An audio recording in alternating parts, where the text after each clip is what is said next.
तो ये सर्प मर जाएगा तड़प तड़प के। और घर वाले वैसा ही करते हैं। उसकी पत्नी और बच्चे एक कढ़ाई में तेल गरम करते हैं और उसके बिल में जाके डाल देते हैं। उस धन वैभव के लिए उस बिल में जैसे ही वो तेल डालते हैं, वो सर्प जो उसके पिता का जीव था वहीं मर जाता है। और जैसे ही वो मरता है तो व्यक्तियों को अपने मन मुताबिक धन वैभव प्राप्त हो जाता है और घर वाले खुश होते हैं।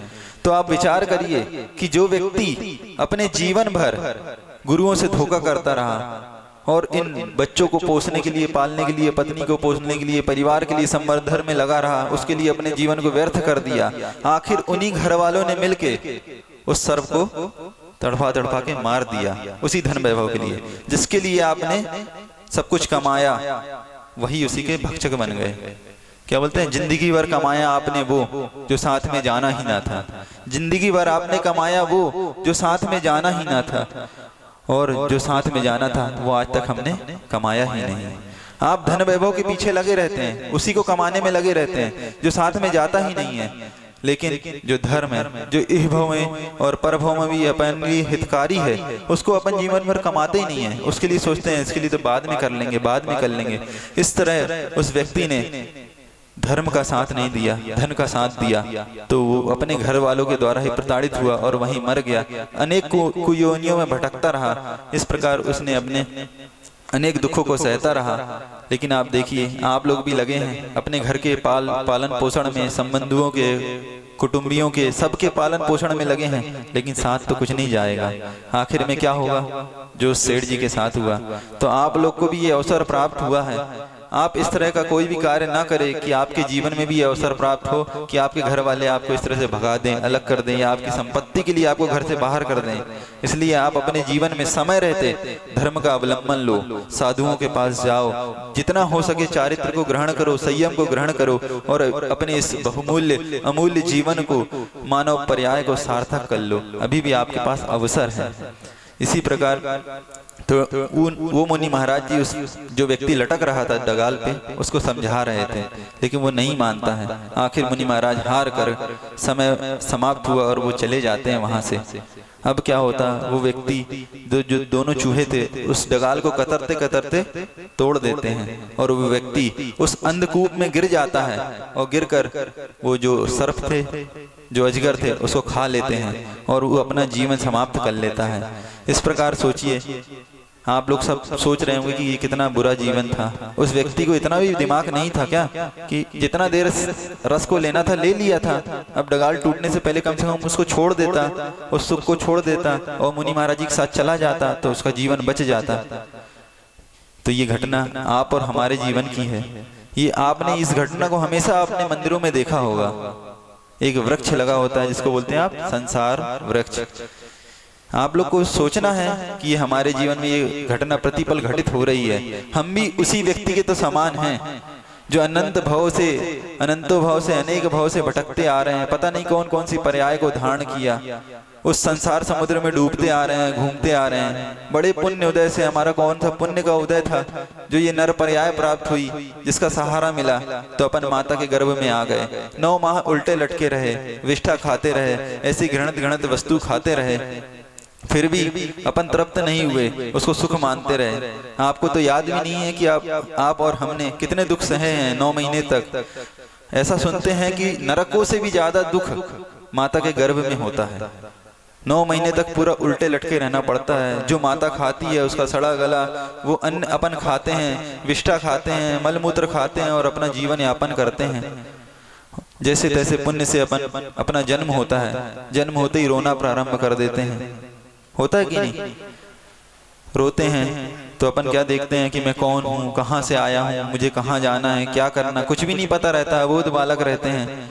थोड़ा से बड़े होते हैं, दुख होता है तो अपन प्रभु का स्मरण करते हैं, प्रभु का स्मरण करते हैं। फिर भी देखते हैं अपना जीवन में थोड़ा सा युवा अवस्था आती है तो अपन मौज मस्ती में व्यतीत करने लगते हैं, अपने खाने पीने में उस जीवन को व्यर्थ करते हैं।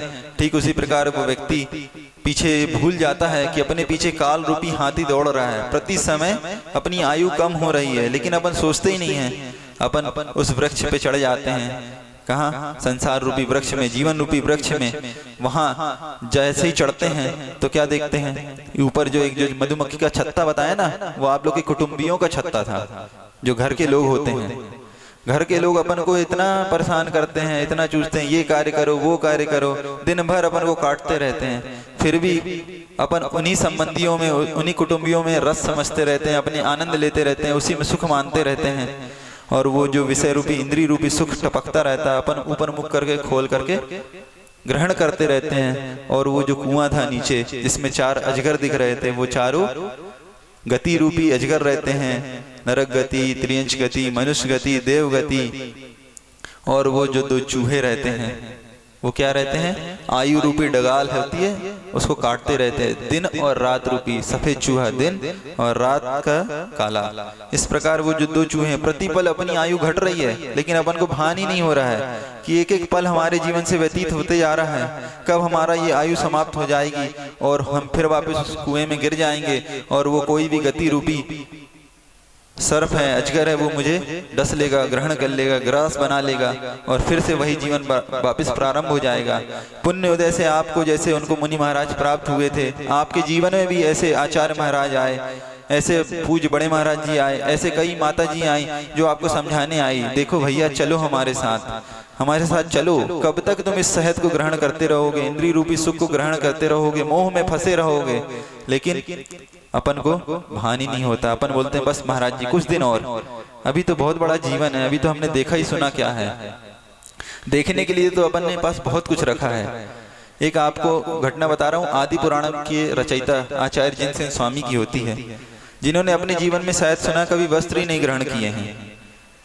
वो जब जीवन में 11 वर्ष के थे तो उनके जीवन में वैराग्य आ गया, और जब उनको वैराग्य आया तो वो अपने पिताजी की आज्ञा लेने जाते हैं कि पिताश्री मुझे अभी संसार में मन नहीं लगता, रुचता नहीं है, अब मुझे मुनि महाराज के पास जाना है, इन्हीं के साथ जाना है, इन्हीं के साथ रहना है, और मैं अब दीक्षा लेके अपना जीवन यापन करूंगा। कितनी छोटी सी उम्र, मात्र 11 साल, इतनी बड़ी बड़ी बातें कर रहा है वो बालक। तो उसके पिताजी बोलते हैं, बेटा तुम्हारी उम्र तो देखो अभी कितनी है, मात्र आप 11 वर्ष के हो, अभी आपने तो जीवन देखा ही नहीं, संसार देखा ही नहीं है, अभी तो तुम्हारे खाने पीने की दिन है, मौज मस्ती के दिन है, तो आप अभी अच्छे से अपने जीवन का यापन करो, फिर बाद में दीक्षा ले लेना है जब लेना है। तो उस बेटे का, उस बालक का आप उत्तर सुनेंगे तो आप बहुत ही आश्चर्य करेंगे। इतना विवेकपूर्ण उत्तर था उस बालक का। वो बालक बोलता है कि पिताजी आप मुझे आज दीक्षा लेने से रोक रहे हैं कि तुम्हारी यौवन अवस्था है, क्या मेरे जीवन में जब मृत्यु आएगी तो आप उसे रोक पाएंगे? क्या मृत्यु की कोई उम्र होती है कि बचपन है, कि बड़ा है, कि बूढ़ा है? कभी भी तो आ सकती है ना। तो आप क्या उसको रोक पाएंगे? मृत्यु रूपी को नहीं रोक पाएंगे। तो फिर आप मुझे दीक्षा से क्यों रोक रहे हो? ये तो हुई एक बात। फिर आपने क्या बोला, अभी तो आपने जीवन देखा नहीं है, मौज मस्ती का जीवन है, अभी तो बहुत लंबा जीवन है, इसको व्यतीत करो, अच्छे से खाओ पियो, फिर बाद में दीक्षा ले लेना। तो वो बोलता है, क्या ये मेरा पहला जीवन है? अनंत काल से तो मैं ये सब खाते पीते आ रहा हूँ, ऐसा कौन सा सुख नहीं है जो मैंने भोगा नहीं है, ऐसी कौन संसार की कौन सी जगह है जो मैंने देखी नहीं हुई? मैंने सब कुछ तो देख चुका हूँ, फिर भी आप बोल रहे हैं अभी संसार का आनंद ले लो, कुछ खा लो, कुछ पी लो, देख लो, अभी कुछ जवानी व्यतीत कर लो, भोग लो। मैं तो इन सबको नहीं कर सकता, अनंत काल मैंने व्यतीत कर दिए हैं, अब मैं और व्यतीत नहीं करूंगा। इस प्रकार वो पिता की आज्ञा लेके वो बालक, पिता उसके मौन रह जाते हैं कि इतना 11 वर्ष का बालक है, इतनी बड़ी बड़ी बातें कर रहा है अपने जीवन में, मैं इसके वैराग्य को कैसे रोक सकता हूँ? आखिर मजबूर होकर उनके पिताजी उसको आज्ञा दे देते हैं, और वो बालक आखिर बड़ा होकर जो आदि पुराण, महापुराण उसकी रचना करते हैं, और वो मुनि महाराज बनते हैं। क्या? मुनि जिनसेन स्वामी। ऐसे पवित्र जिनके बचपन से संस्कार थे, बचपन से जिनके प्रयास थे, तो आप अपने जीवन में भी उस बालक से तो शिक्षा ग्रहण कर सकते हैं। आप लोग ने अपना इतना जीवन व्यर्थ गंवा चुके हैं, कुछ तो सीखिए उस बालक से कि कितना अच्छा उसका पवित्र मन था, भाव था। कब हमारे जीवन में ऐसे वैराग्य के पल आएंगे, आपको विचार करना है। तो आपको कहीं ऐसा तो नहीं कि वो जो व्यक्ति घूमता घूमता आ रहा था अपने जीवन को नष्ट कर लिया, गुरुओं की बात नहीं मानी और आखिर अपने इस जीवन को समाप्त कर लेता है। हम भी तो कहीं अपने जीवन को समाप्त नहीं कर रहे हैं। किसी ने कहा कि आपके जीवन में आप भोजन करते हैं, अच्छा भोजन करते हैं, पूरा भोजन होता है, अंत में चावल परोस दिए जाते हैं। आप चावल खा लेते हैं, उसके बाद आप क्या पता चल जाता है कि भैया मीठा नहीं आएगा जीवन में, अब तो आपको सीधा पानी मिलेगा, पानी पियो, हाथ मुंह धो और उड़ जाओ। होता है कि नहीं? तो इसी प्रकार आचार्य कहते हैं कि आपके जीवन में जब आपके मस्तिष्क रूपी थाली में सफेद बाल आ जाए, आपके मस्तिष्क रूपी थाली में सफेद बाल आ जाए, तो समझ लेना अब आपके संन्यास लेने का समय आ गया है। अब आप लोग मुंह हाथ धोइए, अब आपको मीठा नहीं मिलेगा, अब आपको भोग विलासता नहीं मिलेगी, अब आपको संन्यास धारण करना है और समाधि मरण करके अपना कल्याण करना है। तो ये आपको भोजन भी ये शिक्षा दे रहा है, वो सफेद चावल के दाने भी शिक्षा दे रहे हैं कि अब आपको कुछ नहीं मिलने वाला है। इसी प्रकार आपको इन अब सफेद बालों से शिक्षा लेनी चाहिए कि अब जीवन तो हमारा व्यतीत हो चुका है, अब और कुछ नहीं बचा है। हमने जितने सुख भोगने थे भोग लिए, घर देख लिया, वैभव देख लिया। और इन आचार्य महाराज जी से शिक्षा लीजिए। 77 साल की उम्र में वो ठंडी को भी सहन कर रहे हैं, गर्मी को भी सहन कर रहे हैं, एक टाइम भोजन कर रहे हैं, कुछ गिनती के ग्रास जल ग्रहण कर रहे हैं, फिर भी वो ये नहीं बोलते हैं कि मैं कैसे जीवन यापन करूंगा, मुझे कुछ व्यवस्था दो। नहीं, जैसा है चले जा रहे हैं, 600-600 किलोमीटर पैदल चले जा रहे हैं। और आप लोग क्या बोलते हैं, महाराज बहुत स्वास्थ्य गड़बड़ रहता है, हम कैसे भोजन करें, कैसे एक आसन करें, कैसे संयम को ग्रहण करें, अब तो कुछ नहीं बचा है, दुख ही दुख है जीवन में। नहीं, आचार्य महाराज जी बोलते हैं अभी भी बहुत समय है, जब जागो तब सवेरा है। अभी भी आप इस सानिध्य का उपयोग करें, बड़े महाराज जी से अणुव्रत को धारण करें, कुछ कुछ छोटे छोटे नियम लें और अपने जीवन को संयमित करते जाएं, तो आपका एक दिन जरूर कल्याण हो सकता है। तो इस प्रकार आपने सुनी संसार वृक्ष की घटना, तो आपको अपने जीवन में इसको सार्थक बनाना है कि हमारे जीवन में ये अवसर समाप्त ना हो जाए। तो आपने देखा कि ये अपन गुलामी में जीते आ रहे हैं। आपने कल अभी 15 अगस्त मनाया, जीवन भर तो अपन ने गुलामी की है, शरीर की गुलामी की है, घर वालों की गुलामी की है, अपन शुरू से तो गुलाम है, अभी तक आजाद नहीं हुए हैं। अभी तो यात्रा प्रारंभ करनी है अपन को आजादी की। जिस दिन अपन देह से देहातीत हो जाएंगे, उस दिन अपन वस्तुतः आजाद हो पाएंगे। देश को आजाद हुए तो आज 75 वर्ष हो चुके हैं। क्या देश को आजाद हुए तो 75 वर्ष हो चुके हैं, लेकिन आज हम आजाद नहीं हो पा रहे हैं। अंग्रेज तो चले गए, लेकिन अंग्रेजी छोड़ गए, अपनी पाश्चात्य सभ्यता छोड़ गए। अपन आज भी अपने संस्कार भूलते जा रहे हैं, क्योंकि हमने एक बात पढ़ी थी, क्या सोच भले ही नहीं रखें आप न्यू जनरेशन की सोच तो रखें, सोच भले ही नहीं रखें, लेकिन संस्कार पुराने ही अच्छे हैं। आप अपने सभ्यता को कभी नहीं छोड़ना चाहिए, अपनी संस्कृति को नहीं छोड़ना चाहिए। तो आचार्य महाराज जी एक हाई को बोलते हैं, आजादी कहाँ, आजादी कहाँ, अंग्रेजी भाषा जिंदा, गुलामी सहो।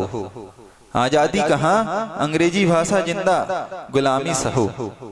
आज आप देखिए कि आपको आजादी तो मिली नहीं है ना, आपको किसी से बात करनी है, कुछ भी करना है, तो आप हिंदी को भूलते जा रहे हैं, अपनी मातृभाषा को भूलते जा रहे हैं, अंग्रेजी शब्द का प्रयोग कर रहे हैं, इंग्लिश का प्रयोग कर रहे हैं। आप कहीं भी देखिए कितने जकड़ चुके हैं आप अंग्रेजी भाषा में। आप यहाँ से कहीं चले जाएंगे ना, आप साउथ चले जाइए, मद्रास चले जाइए, उत्तर में चले जाइए, आपको वहाँ की भाषा नहीं आती, तो क्या करते हैं आप, इंग्लिश में बात करते हैं।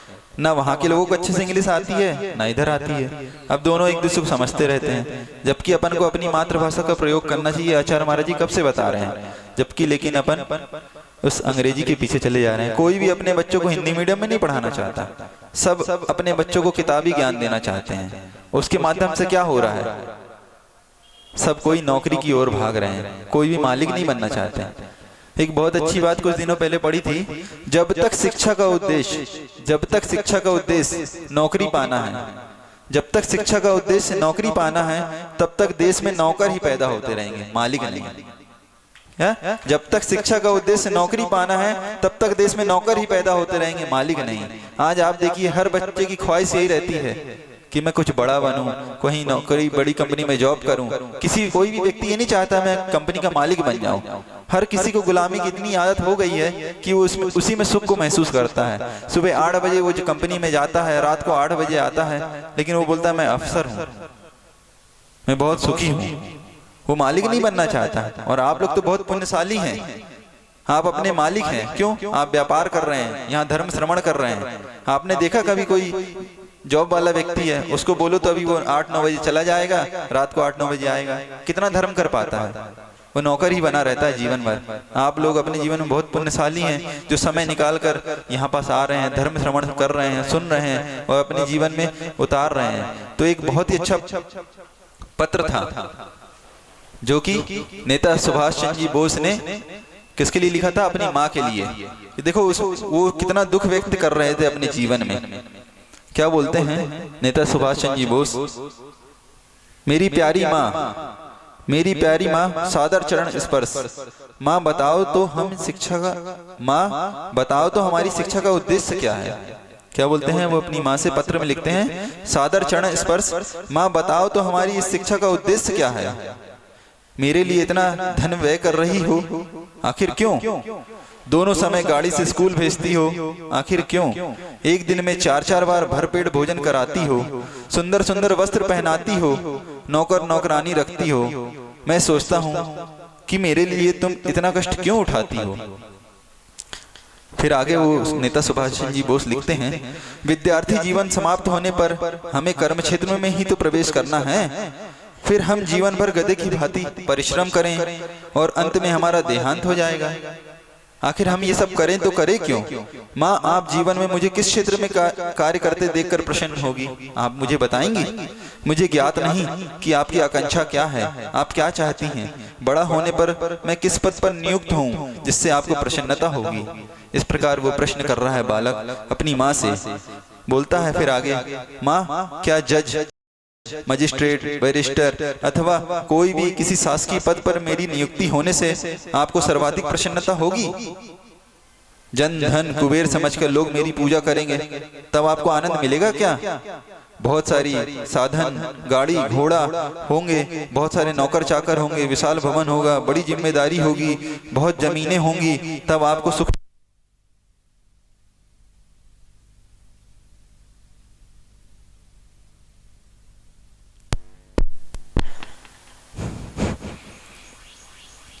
बहुत साधन, गाड़ी घोड़ा मोटरें होंगी, बहुत से नौकर चाकर और विशाल भवन होगा, बड़ी जमींदारी होगी, तब आपको सुख मिलेगा क्या?